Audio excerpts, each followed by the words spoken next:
South Africa. So since 2014, after my year as Miss South Africa and Miss World, I went back to a completely normal life. So I went back to studying medicine, and I got married to the husband of my dreams. We had a baby, a honeymoon baby, and our baby was born in January of my final year of medicine. And that was probably the most difficult year for me, as I had to study. I had a newborn baby. My husband was living in Cape Town. I was in Bloemfontein. And I think that's where I realized that I have to change something. I found myself constantly trying to fit into a certain box, into this perfect woman that society wants me to be, and that I thought society needs me to be. And I realized just all over again that my identity is not in a crown or a sash or a degree or a title, but it's in God. And now I have this amazing opportunity to tell my story through my book, and it's literally 300 and how many days, one day for every day of the year, where I'm just sharing my journey and what I've learned and what God literally put in my heart, with women and with men reading the book. So I'm really privileged for this opportunity. So I believe that that mental health is so important, and I believe that our mind is so strong, and in the Bible it says that we have to renew our minds first. And I remember thinking that as a doctor I can change someone's life and I can influence someone's life, but I can only see one person at a time. And through something like a book, I can reach so many people. And through this book you'll see it's different themes for every week. Okay. And at the end of the week, on day 7, so it's on a Sunday, I have an open page for some reflection where I ask some questions, and that literally takes the person reading the book on this journey with me.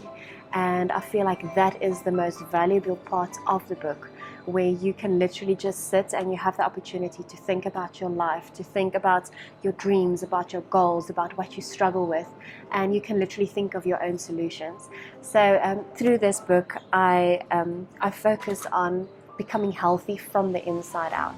It's on focusing on what you want to achieve, like I've mentioned, and educating yourself, realizing that this is what I want, this is what I have to do, and setting yourself goals. So it's literally focusing on all of those 3 things. I think it is that knowing that you don't have to be perfect. There is no such thing as perfect. I'm literally sharing some very personal stories in here as well, where I'm speaking about the struggle that I had with my self-confidence and with my identity. And after this book, after this year-long journey, I hope that something within you would have changed, and that God would have planted a seed in your heart, and that you would be on your way and on your journey towards the best and the healthiest reaching your potential that God wanted you to reach. Exactly it. I realized that so many people, wherever I go, wherever I speak at public events, young girls and women think that I have the perfect life, that I never struggled with anything. And I realized that I might be assisting in this picture because I don't speak up. I'm not speaking about my struggles. I'm not telling them the stories where, I thought that I'm not good enough. And that is exactly what I want people to know in this book, is that I'm human, that I also go through these things, and that as you go through it, it's fine, it's all right. You're on this journey. God has a plan with your life, and you have to realize that you are more than enough, and that you are capable of everything you put your mind to. And yes, that is what I want to achieve. There is no such thing as perfect. And if we try to be perfect all of the time, we're changing into someone else that we're not. So we're changing into someone that God didn't intend us to be. I realized that I have to change something. I went through months of research and prayer, and I even started studying a master's degree in coaching just to equip myself to have more self-confidence, to equip myself to find my own identity. And I'm actually still studying. It's a 2-year degree, and the final, at the end of the degree, I will have developed my own coaching model focusing on self-confidence and helping women regain their self-confidence, because we so easily lose it or it gets stolen from us. So I also believe that through my coaching journey, I'll be able to assist women to go through this path with me and to realize that they are more than enough. Where do you draw your strength? From God. There's so many opportunities and things in my life that came my way, and I just realized that, like I've mentioned in the beginning, my identity does not lie in anything that I can achieve. You know, I don't deserve any of that, but I have all of these opportunities to truly make a difference, and I believe that that is my calling in life, and that this book once again was literally just God giving me this opportunity to make a difference for Him.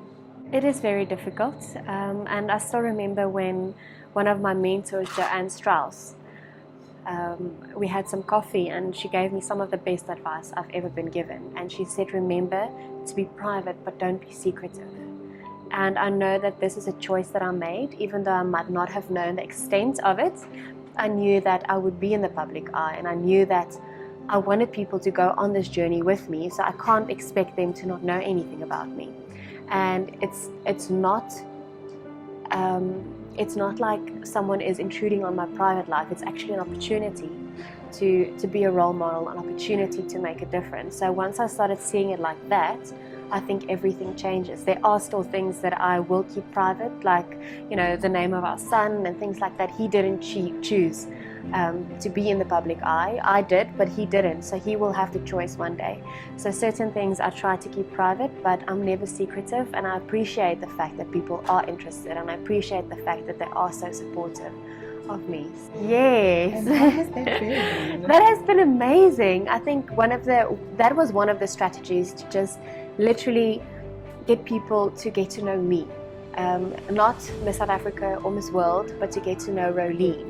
So where I'm sharing personal stories, personal things that I go through, literally everyday life things, just to make them see that I'm human, and that you know, you can relate to certain things that I go through as well. So the channel has done very, very well so far, and I'm really excited about it. So important. And since I've studied coaching, reflection is a very integral part of coaching and of my coaching model. And as you can see, it's called the Reflections from the Heart. The book is also Reflections from the Heart. And I think what people miss is they feel like reflection is literally just writing down the things that you went through during the day. But reflection is so much more. Reflection is asking yourself, what happened? So what? What does it mean? But now what? So how can I improve? How can I change it? So it's such a powerful tool to be able to learn from your own experiences. Not just think about what happened, but actually, what can I do differently? Did I like this? Did I not like it? Why didn't I like it? Did it work? Didn't it work? Why didn't it work? And how can I make it work in the future?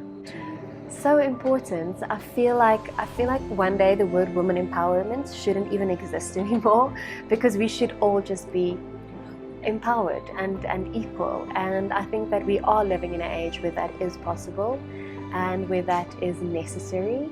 And I feel like we are so strong as women that it's not even hard work to feel like we are empowered. I think that once we realize that we are enough and we are who we are, we shouldn't try to be like anyone else or like males or anything, but we do have what we have, and that is what we ought to have. And once we realize that we are like puzzle pieces all working together, I think that's where the true magic will happen. I think that there are so many pearls of wisdom in here, and I'm not saying pearls of wisdom from me. I found myself literally while writing the book sitting there and the words just coming out. So it's literally like God put them there. And it's a year-long journey that you go through, focusing on yourself and on your life. And every day 7 is a day of reflection, where I guide you in reflecting on what happened during the week. What do I want to achieve? What do I need to do to achieve this? So I think that it's a book of personal growth, a book of spiritual growth and a spiritual journey. And if it can mean something to someone out there, I'll be happy. Yes, perfection is not a human quality. We shouldn't pretend like it is. We shouldn't try to achieve it. It's not something that can be achieved. I don't even think it's something that exists. And your identity is in God. Don't try to find your identity in society and in those around you. Hopefully, so many exciting things. We want to expand our family, and I started a health center with my sister-in-law called Revita Health, and it's going really well. Finishing my coaching studies, focusing on coaching, and I hope the book does well, and hopefully more books will flow from this one in the future. So I'm really excited about what lies ahead.